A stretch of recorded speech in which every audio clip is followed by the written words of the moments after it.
Pues estamos con José Manuel Ramos, ¿no?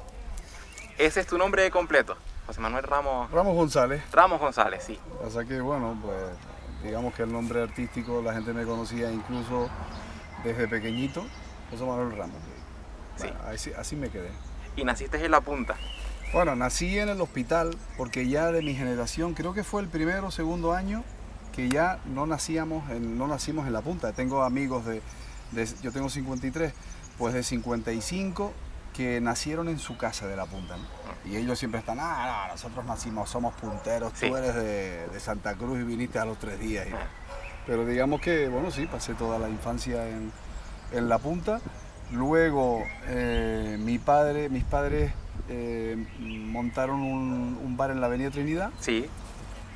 Y entonces vinimos al colegio, durante la semana estábamos aquí, dormíamos de lunes a jueves aquí en La Laguna y viernes, sábado y domingo para La Punta. Iban para abajo. Semana Santa, carnavales, Navidad, verano, todo, ¿no? Sí. Y sí fue un cambio, yo creo que a mejor, porque uno aprende a hablar 2 idiomas, ¿no?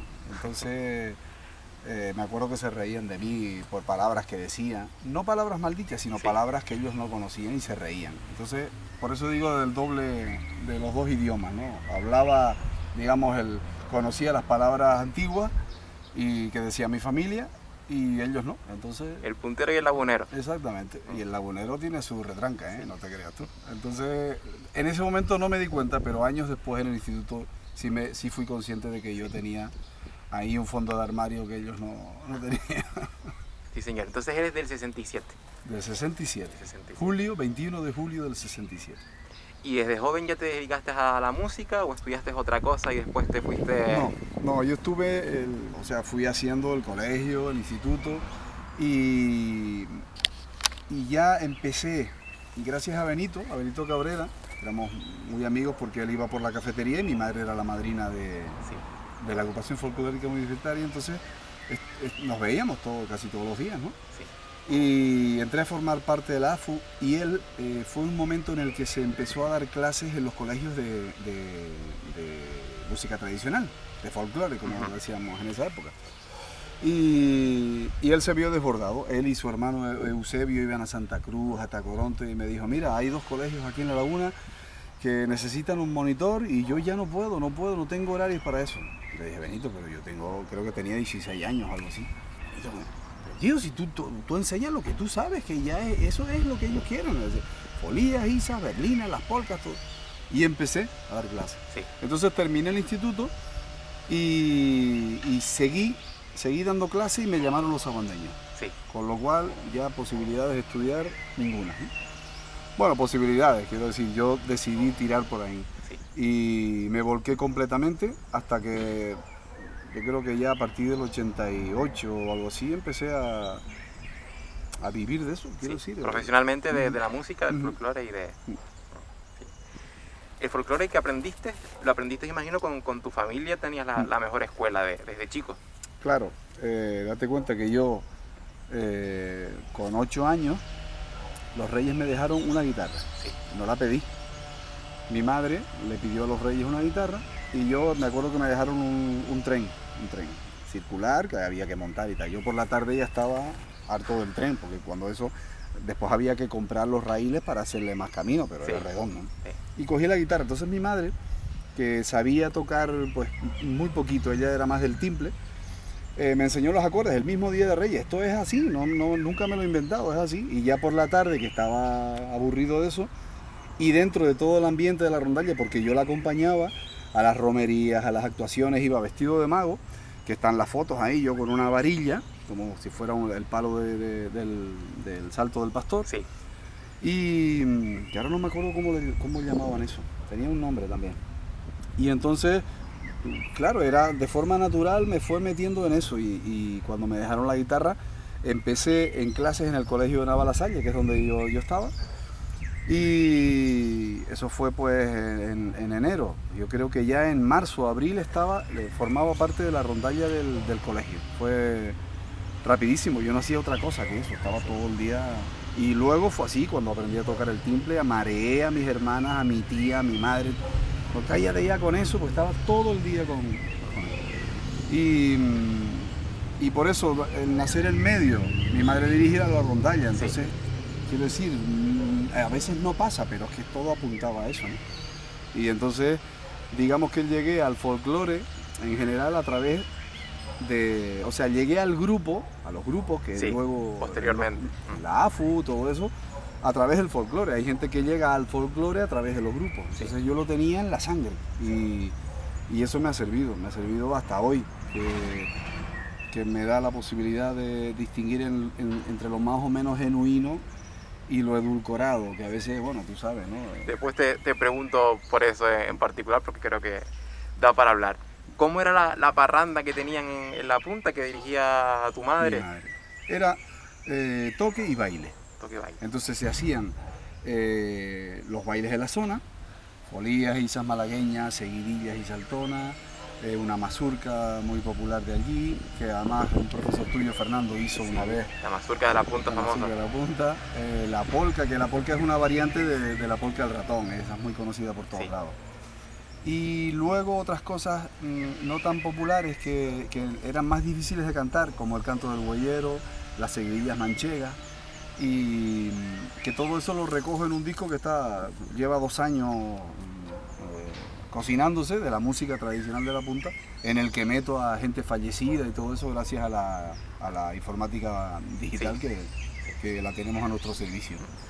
Y hombre, era más o menos fácil, haciéndolo con mano izquierda, como siempre hizo mi madre, que yo fuera moviéndome en ese mundo, en esa forma, y por eso pude recibir de primera línea, de vía directa, de los cantadores y tocadores. Yo toco como los que tocaban en la punta, pero sí, además, no solo me siento orgulloso, sino que lo he cultivado a lo largo de los años, porque es una forma diferente, ni es mejor ni peor, pero es diferente de tocar, sobre todo los laúdes, con esas cosas que ellos hacen a sincopados y que cada uno tenía su forma, pero todos tocaban date cuenta que en esa época la punta era el final de una De la carretera por la que tenía que pasar.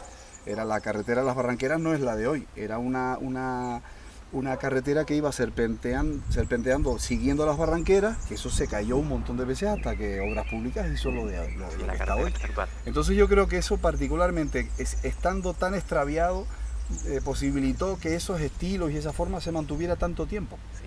Así, ¿no? Y bueno, ¿Qué otras características tiene el sonido particular de la punta que tenían los músicos de la punta que... yo creo que aprendieron a tocar unos con otros. Entonces, si hubo uno, yo por decirte, ¿no? Sí, Si hubo uno en la antigüedad que tenía esa forma cortada de tocar y los demás aprendieron de él con su variación, pues se convirtió en una seña de identidad de la zona. Gracias a Dios. sí. Entonces, pues los cantadores lo mismo. Los cantadores ya había más variedad, pero hay algunos giros que cuando los oyes la cinta, porque hay mucha gente que no llegó al disco, sino que son cintas familiares.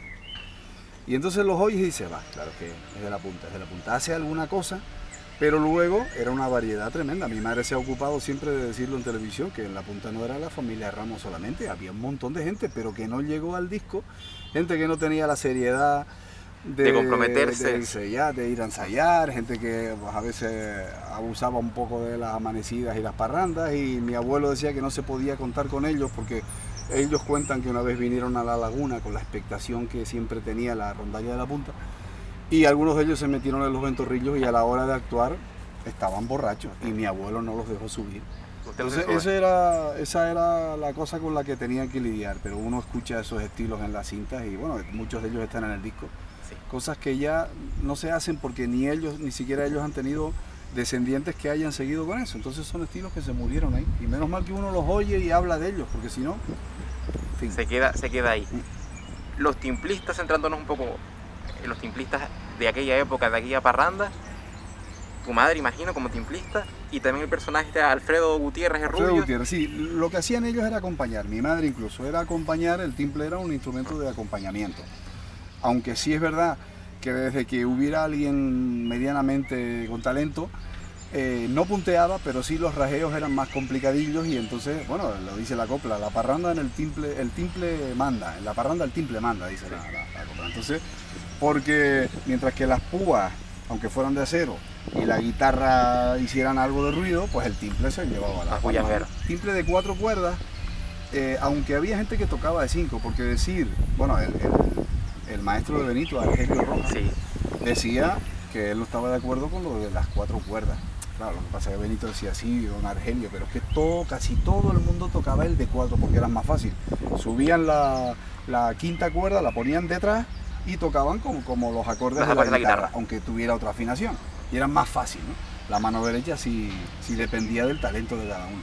Pero Alfredo fue el primero que empezó a hacer cositas que, claro, hoy las escuchas y es algo muy primigenio, así una semillita de lo que sea, es que no tiene nada que ver con esto, o sea, es como la noche y el día. Pero sí es verdad que es el único que se atrevió a puntear. Incluso hubo algún single del trío Altagay, que eran Jeremías Melián, Manuel González, que llamaban el de Tita, porque era su hermana, Sí. y o Manuel el Enrique, que era el padre, Sí. y Alfredo Gutiérrez. Entonces Jeremías cantaba, Alfredo tocaba el timple y punteaba, y Manuel el Enrique pues tocaba la guitarra. Entonces hicieron un single con Isa Forías y Malagueña, y cuando uno lo oye, pues eso es algo que ya está superadísimo, algo muy casi, bueno, y que Dios me perdone, casi infantil, me refiero. Sí, arcaico, una cosa. La técnica era, Sí. era el primero el primero en la punta, ¿no? Sí. Y bueno, pero el hombre estaba orgulloso porque me acuerdo que cuando Benito hizo el libro, me preguntó, bueno, el libro del timple puede tener 15 años. 20 años más o menos, sí. Y entonces me preguntó y le di el teléfono, le dije dónde vivía y fue, lo entrevistó, se hizo una foto y bueno, Alfredo se quedó emocionado porque, hombre, veía como que tenía sentido algo de lo que él había hecho. Se le reconoce después de todos los años, ¿no? La Sí, pero todos los demás, Mauricio Herrera, Huicho, había un guitarrista que lo llamaban Pepe el Diablo, que no me acuerdo el apellido real, que estaba en la rondalla cuando yo era pequeño, que cuando cogía el timple era un máquina con el rajeo, pero no punteaba. O sea, todos los timples de los que te puedan hablar de la punta son todos timples de rajeo y de 4 cuerdas. Sí, 4 cuerdas, y ya luego, ¿qué te digo yo? En los años 70 puede ser, sí, porque hay singles en los que en la foto ya tiene los timples de 5. Sí. Los años 70 Sí. ya se pasaron al timple de 5 cuerdas. Señor. Después de estos, después de la infancia, ¿no? De estos tiempos de infancia, cuando llegas a la laguna con 16 años, lo contabas antes, que pasas a los grupos pues mayores como la AFU o los sabandeños. ¿Qué experiencias recuerdas de entonces? Y qué cosas que hechos o crees tú que se desarrollaron en este tiempo para desarrollar el folclore en nuestros días? Hombre, los sabandeños tuvieron un papel fundamental. Sí. ¿Qué pasa? Bueno, esto ya lo he dicho otras veces y además es la verdad. O sea, los sabandeños lo que hicieron fue pasar al disco, hicieron 3 discos de antología del folclore canario, a la forma que ellos tenían quiero decir, a la forma de tocar que ellos intuían que hacían en los discos de los que sacaron todo eso.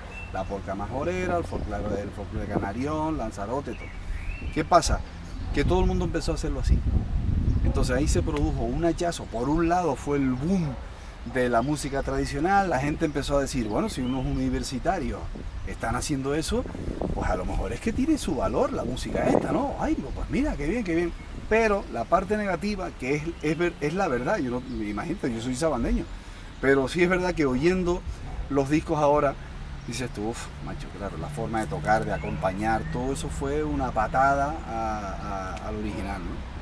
Y esa es la parte negativa. Entonces, pero vamos a quedarnos con la positiva, que fue el resurgir de los grupos. El modelo sabandeño fue imitado en casi todas las islas, sobre todo en Gran Canaria. Los sancochos, los cebolleros, los cochineros, aquí en Tenerife los chincanairos, en fin, fue un modelo, estamos hablando del año 66, 67, 68, 69, los gofiones, sí, todo eso sí, vino después. Entonces, ellos contribuyeron a el reconocimiento de la música tradicional, y eso empujó o mantuvo a flote a otros cantadores solistas, pues en la época de Valentina, la de Sabinosa, mi tío Sebastián, mi madre, todo eso, que tenían cierto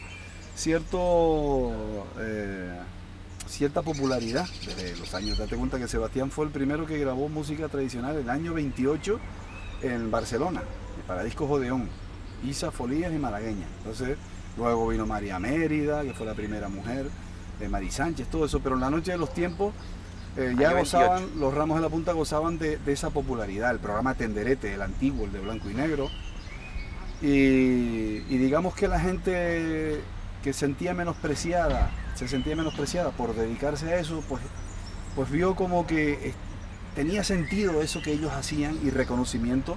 Date cuenta que cuenta mi madre y cuenta la gente que cuando empezaba el horario de emisión de Tenderete, las calles de las islas estaban vacías, como si jugara al Madrid-Barça. Bueno, hoy día hay gente que no le gusta el fútbol. Pero en aquella época, claro, únicamente entonces, con la televisión española. Sí. Fue tremendo porque además decían que Nanino Díaz Cutillas había hecho más por la unión de las islas que cualquier político del que se pudiera hablar. ¿Fue esta, crees, la época dorada del folclore? ¿Los años 70? Hombre, 80. Las tiendas de discos te dirían que no. Las tiendas de instrumentos te dirían que en los 90 para acá se vendió mucho instrumento y que el censo de grupos de La Laguna era... Es una cosa que es una barbaridad insostenible. Claro, prácticamente. Entonces, pero sí es verdad que lo que pasa es que las cosas han cambiado y cuando uno habla de eso, a veces los amigos me dicen, tú eres un carcamal, siempre estás hablando de los viejos eso y la gente de hoy canta bien. Sí, claro que sí, es lo que faltaba. Cantan bien, cantamos bien, tocamos bien, vale, perfecto. Pero ese estilo, esa forma de cultivarlo de uno, ahora todo el mundo canta como lo que sale en la tele y entonces se han perdido los estilos, todo el mundo coge los mismos vicios cantando, los giros de la folía son todos iguales y de repente sale alguien que lo hace diferente pero se lo lleva a veces hasta el pop o al soul.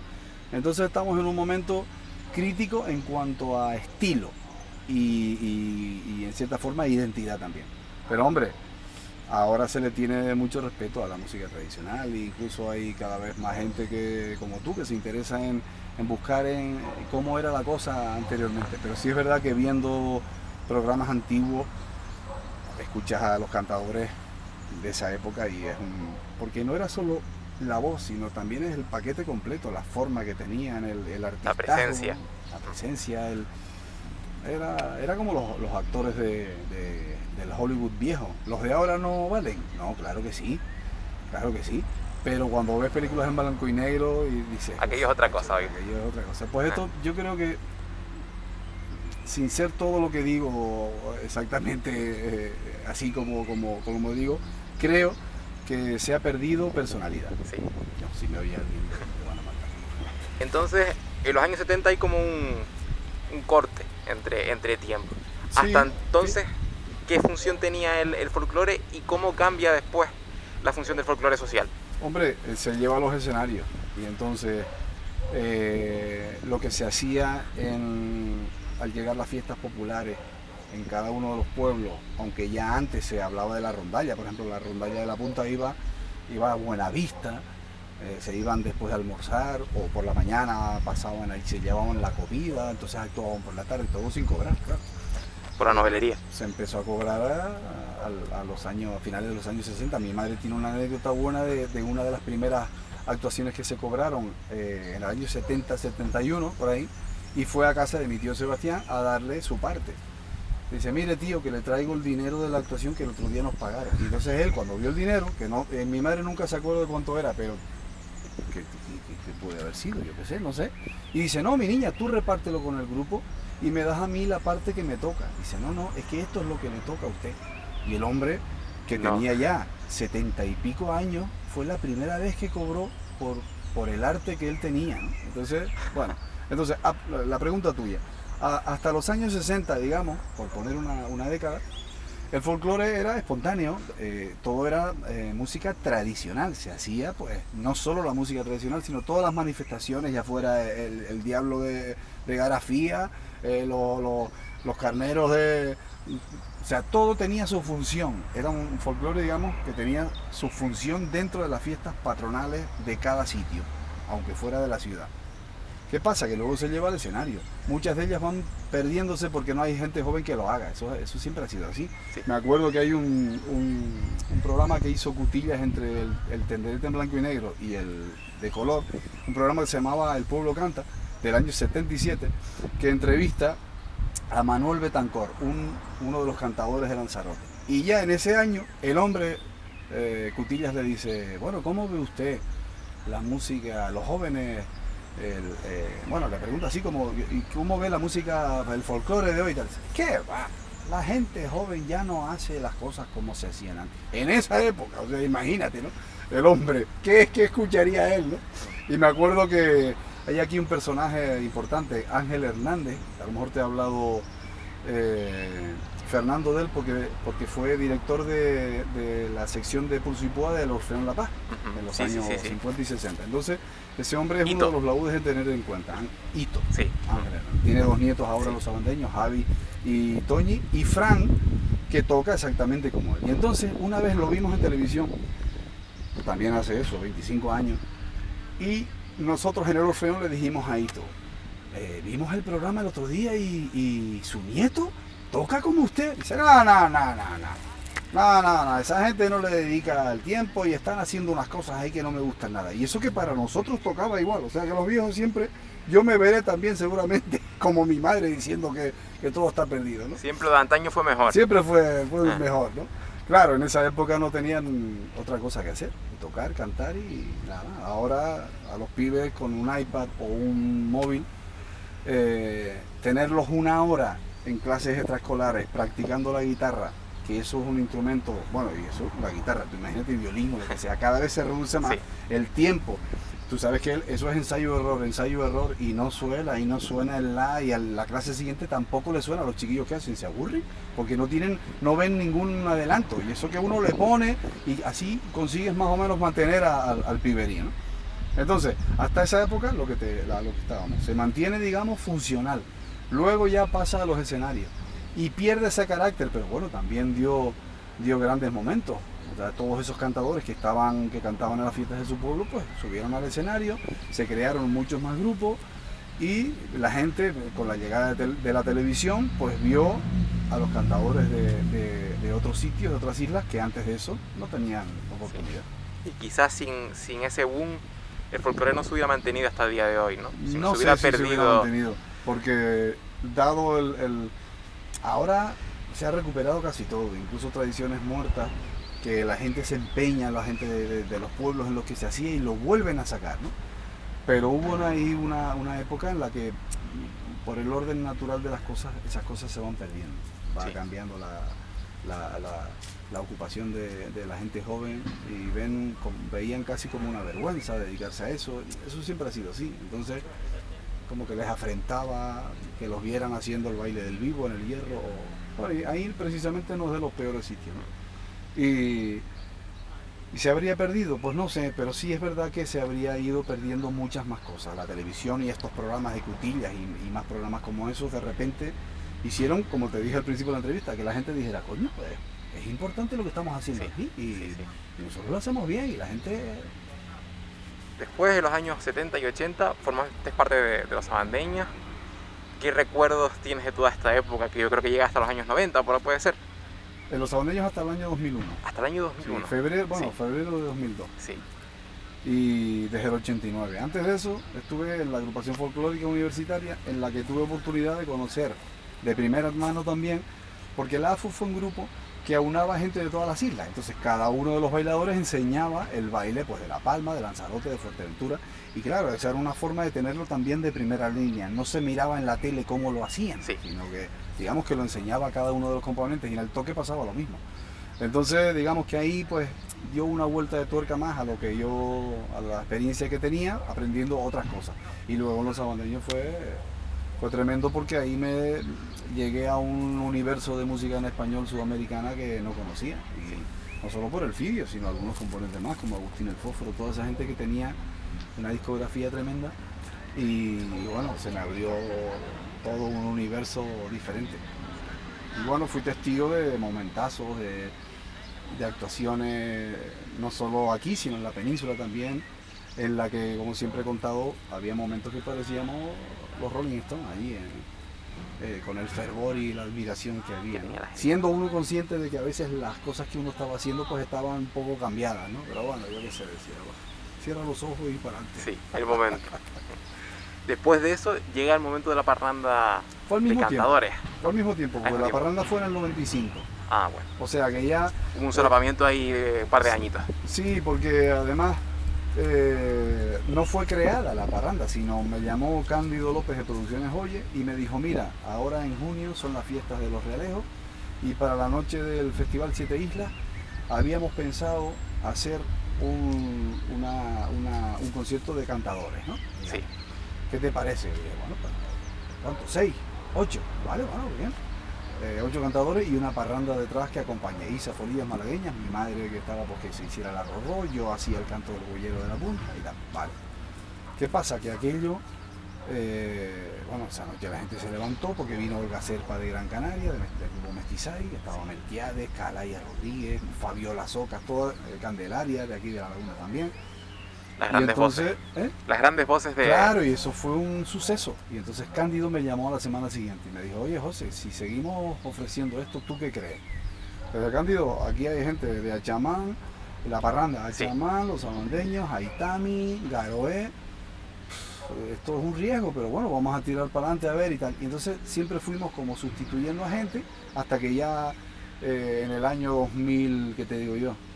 2002, 2003 ya la parranda era ese grupo, ¿no? No es que hubieran dejado su grupo, sino que le dieron prioridad dada la magnitud que tuvo en ese momento el grupo. Pero sí se solapó durante un tiempo. Sí. 5 o 6 años estuvimos ahí, quiero decir, compartiendo Héctor y yo labores de parranda y de los sabandeños. ¿Y qué fue la parranda de cantadores? ¿Qué significó la parranda de cantadores para la música canaria? Bueno, fue una oportunidad también de ver en un mismo escenario durante 1 hora y cuarto, hora y media, pues una variedad de estilos y de cantadores conocidos por todos bueno, eran actuaciones maravillosas. La gente, me acuerdo una vez en Galdar que no había otra forma de pasar al lado de los camerinos, a una carpa que había, y tuvimos que pasar por delante de la gente justo cuando el grupo que estaba en el escenario paró, porque no íbamos a pasar en medio, y la gente rompió a aplaudir. O sea, era un suceso maravilloso. ¿Y qué pasa? Que cuando alguno de ellos no iba, yo contaba con otra gente que también estaban en primera línea. O sea que siempre la gente que fue a ver la parranda vio de 6 a 8 cantadores de primer nivel. Sí. Y cada uno con su rollo. Entonces eso no tuvo una repercusión ni de lejos parecida a lo que pudo ser los sabandeños, pero sí fue el germen también de los conciertos de cantadores, que en esa época... Encuentros de solistas. Claro, como les decían, encuentros de solistas. Entonces al principio no eran tan populares, alguna vez que se hizo, y luego pues se convirtió en el punto fuerte de las fiestas de cualquier pueblo. Sí. Con otros cantadores y otros grupos, otras parrandas, ¿no? O sea que tuvo ese momento de darle protagonismo no a los grupos sino a los cantadores, y de hecho cuando arreglaba las cosas para la parranda el cantador se hacía todo el tema, nosotros interveníamos alguna vez, el coro, digamos, ¿no? Sí. Mientras que en los grupos es al contrario, el coro tiene todo el protagonismo y el solista va interviniendo poco a poco. Y desde el punto de vista de la velocidad de la música que hacían, de que fuera original, de que fuera auténtica, tú como director, como arreglista, imagino, ¿qué cosas tenías en cuenta? Hombre, siempre procuré, teniendo en cuenta que era un grupo que hacía otro tipo de música sudamericana, algunas rancheras y cosas, pues siempre procuré hacerlo dentro de, no era tan purista como podría ser la Rondalla de la Punta, pero siempre procuré que las cosas guardaran una similitud a lo original dentro de lo posible, y yo creo que eso también le gustó a mucha de la gente que lo oyó y intuía y escuchaba cosas, no solo por el cantador que estaba delante, sino la música que lo acompañaba era, digamos, un poco más aguantadita que la fantasía ¿no? Que los arreglos más evolucionados que se buscaban. Sí. Y hablando de eso que lo mencionas, ¿qué opinión tienes o hasta qué punto crees que son válidas pues ciertas tendencias que se ven hoy en día en la música folclórica canaria, en la música popular canaria, que parece que llevan la música a otros sitios que no... Eso yo creo que también es pura evolución natural. O sea, la gente que entra a dirigir un grupo, estamos hablando de cientos de grupos. Entonces no van a hacer las folías todo el mundo igual. Entonces la gente que llega, pues por ejemplo en tu caso, que tienes formación académica, que tienes conocimiento de acordes, de líneas armónicas, entonces las aplicas a esas cosas me refiero a la música tradicional, y va, yo decía antes, aderezando o edulcorando las cosas. Y bueno, sí es verdad que hoy día se entienden algunos géneros que se han ido derivando, se entienden hoy día como que son así, y no hay más que ir al origen o a discos viejos para que te des cuenta que no era así, o al menos no tenía tanta riqueza de acordes. ¿Qué pasa? Que así no se va a ningún lado, como a veces me dicen los compañeros. Bueno, pero que haciéndolo... Sí, por eso te digo que esa es la evolución, a lo mejor también otra vertiente natural. El problema es que los grupos folclóricos que han pretendido tener el título de puros, también han accedido a todo ese cambio al que a lo mejor hemos contribuido sin querer, gente como yo, ¿no? Que a lo mejor alguien que escuche unas folías de la parranda de cantadores grabada y diga, bueno, pues él hizo esto. Claro, entonces yo no tengo ese trato personal para decirle, vale, pero que esto es un arreglo que hemos hecho para este disco, Pero bueno, digamos que la idea es esa, que también ha sido otra vertiente natural de evolución, pero la parte negativa es que hoy día se entienden géneros musicales como lo que sale en la tele cuando su origen es menos artificioso. Y para para cerrar, sí que es la entrevista, que el sol está cascando bastante enfrente, ¿cómo crees que va a ser el folclore de los próximos años? ¿Hacia dónde va a ir? ¿Qué sobrevivirá? ¿Qué no sobrevivirá? Y bueno, ahora con el tema de la pandemia, pues más difícil está la cosa, ¿no? Eso, pero olvidando que esto ha sido un mal sueño y que vuelve a la normalidad la cosa. Bueno, pues entonces, por un lado se seguirán celebrando las fiestas de los pueblos con eso que te dije antes, con gente joven que quiere, por esa necesidad y orgullo que tiene el ser humano de querer destacar, pues de querer que el pueblo tuyo tenga otra vez, pues no solo estamos hablando, te repito, de manifestaciones musicales, sino teatrales, pues los autos de los Reyes Magos, la quema del Aragán, todas esas cosas que en algunos sitios estuvo algún tiempo sin hacerse, se volvió, y digamos que eso va, yo creo que tiene asegurada la continuidad. Se han ido sustituyendo, pues si en un origen se hacía un arco de flores de madera que no sé qué, pues ahora se ponen papeles de colores, y cosas así. Pero digamos que está asegurada la continuidad, yo creo que sí. Y el folclore musical, la música, pues seguirá evolucionando, aunque ya es difícil de cambiar más. Pero vamos, digamos que siempre habrá gente que agarre un poco el caballo, ¿no? Lo amance un poco y lo haga caminar un poco más despacio, y después habrá gente que va por la autopista. Entonces, sí es verdad que por ejemplo, música basada en aires folclóricos tiene más licencia para hacer lo que crea, porque lo fusionan con otro tipo de género, con otras músicas de otros lados. Pues el caso de los timplistas de hoy, que hacen una folía y después hacen otras cosas inspiradas, como Benito y como todos, ¿no? Pero digamos que quiero pensar que la música tradicional siempre va a tener su vía y está asegurada, digamos, siempre va a haber gente que interesada en el purismo, quizás. Exacto, si no purismo, que lo mantenga un poco más fiel al original. Sí, señor. Pues José Manuel, muchísimas gracias por este ratito, y quedamos a la espera del disco con la música y el folclore de La Punta. Pues será de los primeros que se entere, porque además todo lo que hemos hablado está ahí, o pretende estar ahí, ¿no? Entonces, digamos con poca sal y azúcar, sino digamos que lo más fiel a lo que ellos hacían, ¿no? Y bueno. Pues muchísimas gracias.